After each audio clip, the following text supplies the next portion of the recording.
சேனலின் சார்பாக அனைவருக்கும் வணக்கம். நமது ராமாயணத்தில் வரும் ஸ்ரீ ராமபிரான், ஸ்ரீ லக்ஷ்மணன், வாலி, சுக்ரீவர் அவர்களுடைய கதையை வில்லுப்பாட்டு மூலமாக பாடப்போகிறோம். தன்னனத்தோம் என்று சொல்லியே வெள்ளெண்ணெய் பாட வெள்ளெண்ணெய் பாட வந்தன் வாய்க்காலை மகளே. தன்னனத்தோம் என்று சொல்லியே வெள்ளெண்ணெய் பாட வெள்ளெண்ணெய் பாட வந்தன் வாய்க்காலை மகளே. வணக்கம் வணக்கம் வணக்கம். நம்மலாம் ஏன் கூடியிருக்கோம் தெரியுமா? நம்ம கேஎம்சி பள்ளியில ஆண்டு விழா நடக்குது. ஆண்டு விழாவுடைய தலைப்பு இதிகாசங்கள் கூறும் நிதி. இதிகாசமா என்ன? வேற என்ன, நம்ம ராமாயணமும் மகாபாரதம் தான். கதையினாலே ஒரு வீரர் இருப்பானே, அப்ப ராமாயணத்துல யாரு வீரன்? யாரு? ராவணன் தானே. இன்னொருத்தர் இருக்கார், அவர் தான் நம்ம வாலி. தன்னனத்தோம் என்று சொல்லியே வெள்ளெண்ணெய் பாட வெள்ளெண்ணெய் பாட வந்தன் வாய்க்காலை மகளே. வாலியோட சிறப்பு தான் என்ன? வாலி கிஷ்கிந்தை வனத்தோட ராஜா. வாலிக்கு மட்டும்தான் ராமபிரானை பத்தி முழுசா தெரியுமா? வாலி ரொம்ப பலசாலி. அவர் யாரை எதிர்த்து போர் செய்யறாங்களோ என்னோட பாதி பலம் வாலிக்கே வந்துடுமா. நம்மளுக்கும் இந்த மாதிரி வரம் கிடைச்சா எவ்வளவு நல்லா இருக்கும்ல. ஆமாம். வாலி தன்னோட நாட்டை எப்படி ஆண்டாரு? வாலி அவரோட நாட்டை தர்மத்துக்கு எதிராக ஆட்சி செஞ்சுட்டு இருந்தாரு. வாலியோட குடும்பத்தை பத்தி சொல்லுங்க. வாலியோட மனைவி பேர் தாரா, மகன் பேர் அங்கதன். அவருக்கு ஒரு தம்பி இருக்கார், அவர் தான் நம்ம சுக்ரீவர். கதையை சொல்றேன் கேட்டுக்கோங்க. மாயாவின் ரசனுக்கும் வாலிக்கும் ஒரு முன்விரோதம் இருந்துச்சான். அந்த அசுரன் வாலிய போருக்கு கூப்பிட்டானா. அது இரவு நேரமா இருந்ததுனால வாலி அவரோட தம்பி சுக்ரீவனை காவல் காக்க கூடவே கூட்டிட்டு போனாராம். ஊருக்கு வெளியே இருக்க பெரிய கொகை பக்கத்துல போனாங்களாம். அப்போ அந்த அசுரன் கொகைக்குள்ள ஓடிட்டானா. வாலி அவரோட தம்பி சுக்ரீவனை வெளியவே காவலுக்கு இருக்க சொல்லிட்டு கோகுக்குள்ள போனாரா. எவ்வளவு நாளா சுக்ரீவர் காவல் காத்தாரு? என்ன நாளா? ஒரு வருட காலமா சுக்ரீவர் காவல் காத்திருந்தாரு. அப்புறம் என்ன ஆச்சு? குகையில இருந்து திடீர்னு கொபுகு கொபுன்னு ரத்தமா வெளியில வருது. அந்த அசுரனோட சத்தம் கேக்குது. சுக்ரீவர் அவனோட அண்ணன் வாலி இறந்துட்டதா நினைச்சு பெரிய பாறையால அந்த குகையை மூடிட்டாரு. திருப்பி கிஷ்கிந்தைக்கே போயிட்டாரு. தன்னனத்தோம் என்று சொல்லியே வெள்ளெண்ணெய் பாட வெள்ளெண்ணெய் பாட வந்தன் வாய்க்காலை மகளே. அங்க அவர் யார்கிட்டயுமே உண்மையை சொல்லலையா? எப்படியோ அந்த நாட்டு மந்திரிகளே உண்மையை தெரிஞ்சுக்கிட்டாங்களா. ஒரு நாட்டை ஆட்சி செய்ய அரசர் தேவையில்ல. அதனால நம்ம சுக்ரீவரை அந்த நாட்டுக்கு அரசரா முடிசூட்டிட்டாங்க. தன்னனத்தோம் என்று சொல்லியே வெள்ளெண்ணெய் பாட வெள்ளெண்ணெய் பாட வந்தன் வாய்க்காலை மகளே. அப்போ கதை முடிஞ்சுதா? அதுதான் இல்ல, இனிமேல் கதையே ஆரம்பிக்குது. அப்புறம் என்னதான் ஆச்சு? சுக்ரீவர் அவரோட நாட்டை நல்லபடியா ஆட்சி செஞ்சிருந்தாரு. குகைக்குள்ள போன வாலி என்ன ஆனாரு? கொஞ்ச நாள் கழிச்சு வாலி அந்த பெரிய பாறை உடைச்சிட்டு வெளியில வராரு. கிஷ்கிந்தைக்கு போய் பார்த்தா அவரோட தம்பி சுக்ரீவர் ஆட்சி செஞ்சுட்டு இருக்கிறாரு. ரொம்ப கோபமடைஞ்ச வாலி அவரோட தம்பி சுக்ரீவனை நாட்டை விட்டே வெளில துரத்திட்டாரு. அதுக்கப்புறமா சுக்ரீவர் அவரோட அண்ணன் வாலிக்கு பயந்துட்டு ரிஷிமுக மலைக்கு போய் மறைஞ்சு வாழ்ந்துட்டு இருந்தாரா.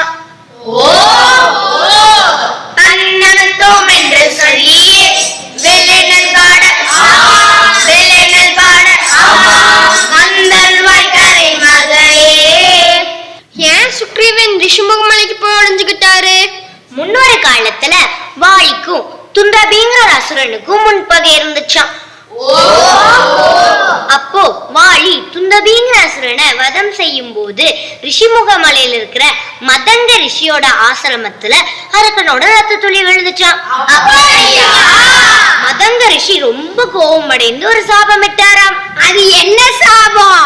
எப்ப வாலி ரிஷிமுக மலையில கால் எடுத்து வச்சாலும் அப்பவே உயிர் போயிரும் சொன்னாராம். அதுக்கு பயந்த வாலி ரிஷிமுக மலைக்கே வரலையாம். அப்படியா? தன்னடத்தோம் என்று சொல்லியே வெள்ளெண்ணல் பாட வெள்ளெண்ணல் பாட வந்தல் வாய்க்காலை மகளே. இதுக்கு மேல வர கதை எனக்கு தெரியும், நான் சொல்றேன். ஸ்ரீ ராமபிரானும் ஸ்ரீ லக்ஷ்மணனும் ரிஷிமுக மலைக்கு வந்தாங்க. அவங்க எதுக்கு வந்தாங்க? சீதா தேவி தேடிட்டு ரிஷிமுக மலைக்கு வந்தாங்க. அப்பதான் ஸ்ரீ ராமபிரான் சுக்ரீவ சந்திச்சாங்க. பார்த்தோன்னே ஸ்ரீ ராமபிரான் சொன்னாங்க, நான் சீதா தேவியை தேடி வந்திருக்கேன் அப்படின்னு சொன்னாங்க. அதுக்கு சுக்ரீவனும், நான் எங்க அண்ணன் வாலிக்கு பயந்துட்டு இந்த ரிஷிமுக மலையில ஒளிஞ்சு வாழ்ந்துட்டு இருக்கேன்னு சொன்னாங்க. தந்தனத்தோம் என்று சொல்லியே வெள்ளெண்ணல் பாட வெள்ளெண்ணல் பாட வந்தல் வாய்க்காலை மகளே. பிறகு சுக்ரீவன் சொன்னாங்க, நான் உங்க சீதா தேவியை கண்டுபிடிக்கிறதுக்கு உங்களுக்கு உதவி செய்யறேன்னு சொன்னாங்க. அதுக்கு ஸ்ரீ ராமபிரானும், நான் உன்னை உங்க அண்ணன் வாலி கிட்ட இருந்து உன்னை காப்பாத்துறேன்னு சொன்னாங்க. அவங்களும் ரெண்டு பேரும் நண்பர்களும் ஆயிட்டாங்க. அந்தனத்தோம் என்று சொல்லியே வெள்ளெண்ணல் பாட வெள்ளெண்ணல் பாட வந்தல் வாய்க்காலை மகளே. பிறகு சுக்ரீவன் சொன்னாங்க, எங்க அண்ணன் எவ்வளவு பலசாலின்னு தெரியுமா? அவர் ஒரே நொடியில ஒரு மரத்தையே வேரோட பிடுங்கி வீசிடுவாரு. அவ்வளவு பலசாலி தான் எங்க அண்ணன் வாலி. அவங்களை எப்படி அவங்களால வதம் செய்ய முடியும் அப்படின்னு சுக்ரீவன் ஸ்ரீ ராமபிரானியே சந்தேகப்பட்டாரு. ஓஹோ, ஸ்ரீ ராமபிரானியே சந்தேகப்பட்டுட்டாரா? ஆமா, சுக்ரீவன் ஸ்ரீ ராமபிரானியே சந்தேகப்பட்டாருன்னா பாத்துக்கோங்களேன். அதுக்கப்புறம் லக்ஷ்மணன் ரொம்ப கோவத்தோடு கேட்டாரு, எங்க அண்ணன் என்ன செஞ்சா எங்க அண்ணன் பலசாலின்னு நம்புவீங்க அப்படின்னு லக்ஷ்மணன் சுக்ரீவர் கிட்ட கேட்டாரு. அதுக்கு சுக்ரீவனும், ஒரே அம்பால அந்த 7 மரத்தைய வீழ்த்தி காமிக்கணும், அப்பதான் நீங்க பலசாலின்னு நான் நம்புவேன் அப்படின்னு சொன்னாங்க. தந்தனத்தோம் என்று சொல்லியே வெள்ளெண்ணல் பாட வெள்ளெண்ணல் பாட வந்தல் வாய்க்காலை மகளே அப்படி நின்னு அவரோட அம்பை எடுத்து சரியா இதாரு. அந்த அம்பு அந்த 7 மரத்தையும் தொலைச்சிட்டு மறுபடியும் ராமர் கைக்கே வந்துச்சு. அதுக்கப்புறம் தான் சுக்ரீவன் ஸ்ரீ ராமபிரானியே நம்பினாங்களா பாத்துக்கோங்களேன். தந்தனத்தோம் என்று சொல்லியே வெள்ளெண்ணல் பாட வெள்ளெண்ணல் பாட வந்தல் வாய்க்காலை மகளே. அதுக்கப்புறம் ராமர் சொன்னாரு, நீ போய் எங்க அண்ணன் வாலிய போருக்கு கூப்பிடு, நான் வந்து உன்னை காப்பாத்துறேன்னு சொன்னாரு.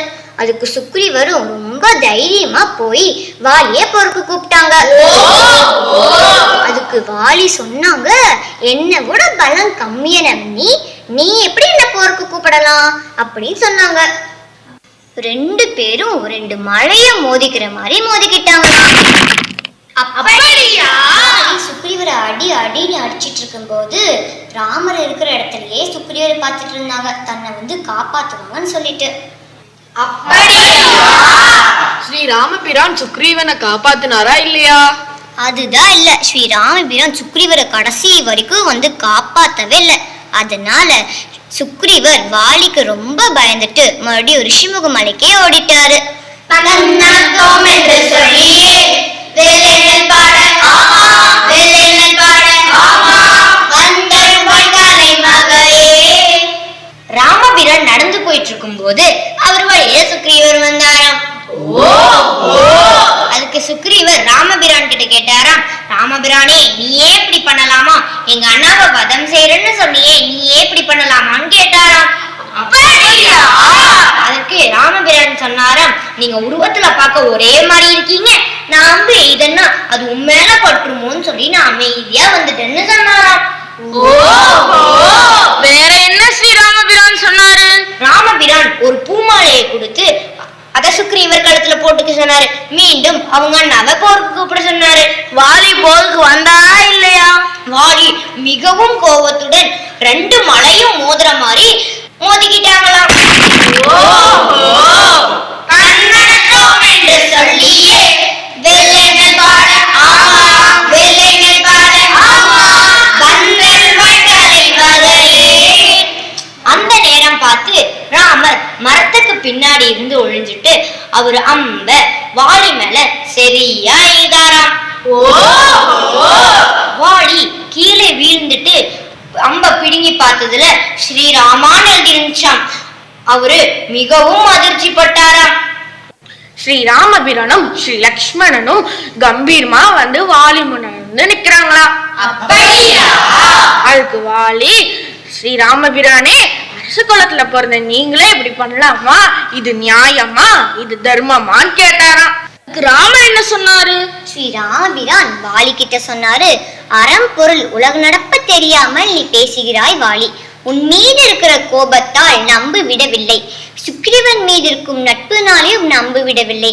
அநீதியாக சுக்ரீவனை நாட்டை விட்டு வெளியேற்றி ஆட்சி செய்தது தவறு.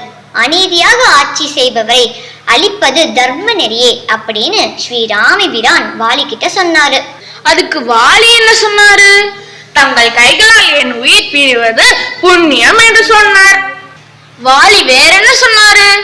அவருடைய தம்பி சுக்ரீவனை கிஷ்கிந்தைக்கு அரசராக சொன்னாரு. அவரோட பையன் அங்கதனை நல்லபடியா நட்போட பாத்துக்கணும்னு ராமபிரான் கிட்ட கேட்டாரு. அதுக்கு ஸ்ரீராமர் என்ன சொன்னாரு? ஸ்ரீ ராமபிரான் அப்படியே ஆகட்டும்னு சொன்னாரு. கதையின் முடிவுதான் என்ன? வாலி மனம் திருந்தி அவருடைய உயிர் பிரிந்தது. பிறகு ஸ்ரீ ராமபிரான் சுக்ரீவருக்கு முடிசூட்டு விழா நடத்தினார். தன்னனத்தோம் என்று சொல்லியே வெள்ளைகள் பாட ஆமா, வெள்ளைகள் பாட ஆமா, வந்தல் வட்டலை மகளே. தன்னனத்தோம் என்று சொல்லியே வெள்ளைகள் பாட ஆமா, வெள்ளைகள் பாட ஆமா, வந்தல் வட்டலை மகளே. இந்த கதையின் நீதிதான் என்ன? அதாவது ராஜ பதவிக்கு ஆசைப்படாமல் தன் சிற்றனையான கைகேயின் சொல்லுக்காக நாட்டை விட்டு காட்டுக்கு சென்ற ராமர் எங்கே?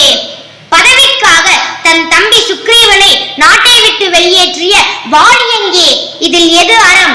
ராமபிரான் பரதனுக்காக நாட்டை விட்டு கொடுக்க, பரதன் ராமபிரானுக்காக நாட்டை விட்டு கொடுக்க ஒரு அண்ணன் தம்பி எப்படி இருக்க வேண்டும் என்பதற்கு உதாரணம் இவர்கள். இந்த கதையின் மூலம் நம்ம என்ன தெரிஞ்சுக்கிட்டோம்? தர்மத்தின் வாழ்வு தன்னை சூதுக்கவும் மறுபடியும் தர்மமே வெல்லும் என்று தெரிந்து கொண்டோம். Hare Rama Hare Rama Rama Rama Hare Hare, Hare Krishna Krishna Krishna Hare Hare, Hare Rama Rama Rama Hare Hare, Hare Krishna Krishna Krishna Hare Hare, Hare Rama Rama Rama Hare Hare, Hare Krishna Krishna Krishna Hare Hare. Jai Sriram. Thank you students for the wonderful performance. Give them a big round of applause.